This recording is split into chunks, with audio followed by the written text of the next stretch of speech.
रोहा तालुक्यामध्ये अवकाळी पावसाने धुमाकूळ माजवलेला आहे, परंतु अवकाळीच्या बाबतीत शेतकऱ्यांना न्याय देण्याच्या दृष्टीने भात शेतीचे काही नुकसान झालेलं आहे, शेतकऱ्यांचं मोठ्या प्रमाणात नुकसान झालेलं आहे। या नुकसानीच्या संदर्भात अधिकारी अगोदर कोणी फिरकले नाहीत, ते फक्त बागायतदार आणि फळ पिकं शेतकऱ्यांचे पंचनामे करायला लागले।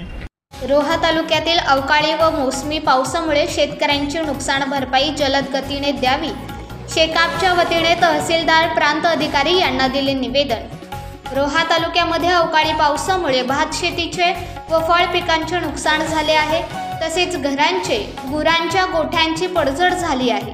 तरी तात्काळ पंचनामे करून बळीराजाला नुकसान भरपाई लवकरात लवकर देणे व शासनाच्या भात खरेदी केंद्रामार्फत खरेदी केलेले भाताचे गेले वर्षभरापासून शेतकऱ्यांना पैसे मिळाले नाहीत, ते त्वरित देण्याबाबतचे जाहीर निवेदन रोहा तालुका शेकापच्या वतीने रोहा तहसीलदार आणि प्रांताधिकारी यांना देण्यात आले। शेकापचे राष्ट्रीय चिटणीस माजी आमदार जयंतभाई पाटील यांच्या मार्गदर्शनाखाली तालुक्याचे ज्येष्ठ नेते शंकरराव म्हस्कर यांच्या नेतृत्वाखाली तालुका चिटणीस शिवराम महाबळे यांच्या अध्यक्षतेखाली रोहा तालुक्यातील मौजे पुई, पुगाव, शिरवली, मुठवली, खाम, कोलाड, तिसे व इतर परिसरातील उन्हाळी भात शेतीचे मोठे नुकसान झाले असून त्यांचे प्रशासनाने त्वरित पंचनामे करून शेतकऱ्यांना, फळे उत्पादकांना आणि पूरग्रस्त, आपदग्रस्त नागरिकांना व व्यापाऱ्यांना त्वरित नुकसान भरपाई मिळावी,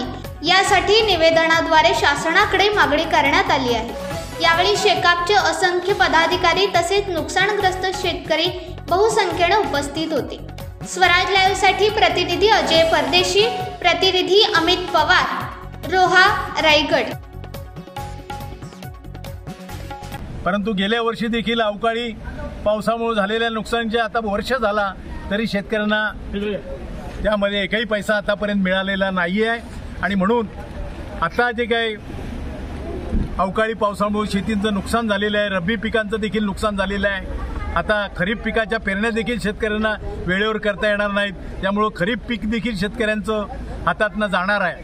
आणि म्हणून शेतकऱ्यांना गत वर्षाचे पैसे मिळणार, हे पैसे देखील कधी मिळणार याची भ्रांत शेतकऱ्यांना आहे। तर सरकारने युद्धपातळीवर ओला दुष्काळ जाहीर करून शेतकऱ्यांना किमान बाबा आदम काळातल्या गुंठ्याला 40 रुपये नको तर किमान 40,000 रुपये एकरी आम्हाला नुकसान भरपाई शेतकऱ्यांना मिळायला पाहिजे, ही शेतकरी कामगार पक्षाची मागणी आहे। आज आम्ही प्रांत अधिकारी आणि तहसीलदार रोहा यांना निवेदन दिलेलं आहे। ये खाली झाकी आहे और कुछ बाकी आहे, नाहीतर रोहा तालुका शेतकरी कामगार पक्ष मोठ्या प्रमाणात आंदोलन करून प्रसंगी मोर्चा देखील काढील, याची शासनाने नोंद घ्यावी। आपण पाहताय महाराष्ट्रातील वेगवान न्यूज चॅनल स्वराज्य लाईव्ह।